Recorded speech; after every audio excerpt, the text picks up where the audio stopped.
Thank you for bringing that up. Makes me a crazy person, It's a by the very way. complex, convoluted issue, and it comes in from all directions. So I'd like to start with the business sector, because that's really the heart of what we're pushing into.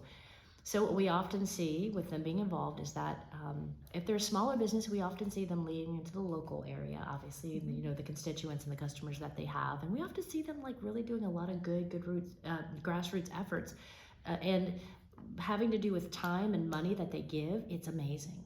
But then when we go larger, and I've done this, I work for UPS, what happened, and not all the time, because we have some amazing programs, but what I do find with some of the larger companies is that they don't want to isolate anyone.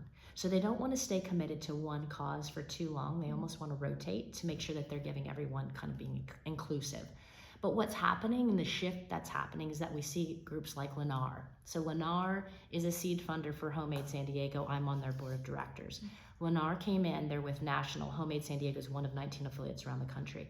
They championed our Works program. We bring in at-risk men and women, teach them construction, get them into jobs.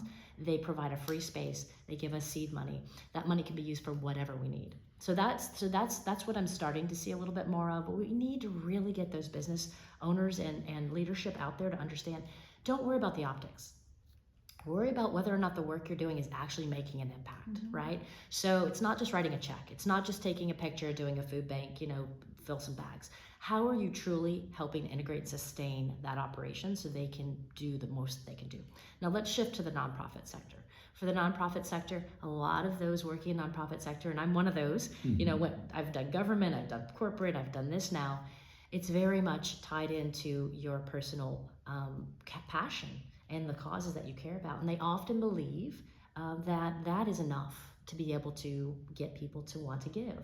And unfortunately, reality has it is that if you're not giving an ROI, and that's what we hear from the business leaders, or if you're not there helping them in some way be beneficial together, you're probably not going to sustain. And so what we're trying to see, and we see more of, is that these nonprofits have to work as a profitable business.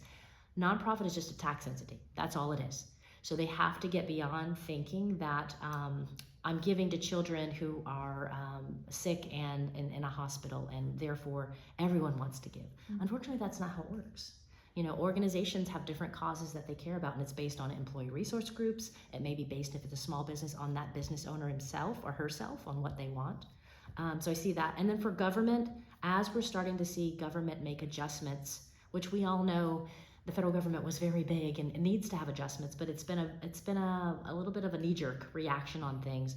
We're noticing more and more that the corporations and the foundations are stepping up, but we also need the biggest part of the giving pie, which are individual donors. Please keep giving. If you have a donor advised fund, please make sure that that fund is still getting to causes that you care about.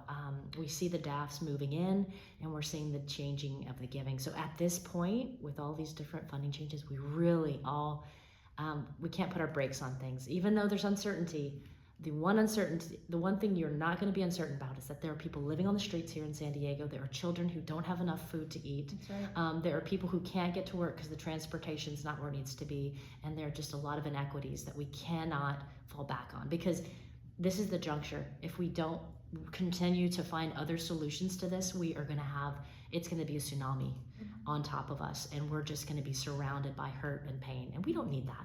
Yeah, San Diego is one of the most wealthy cities in America, much less the world. So, you know, I can't sit by and do this, and neither can you all. You all are here today for that. So that's the message.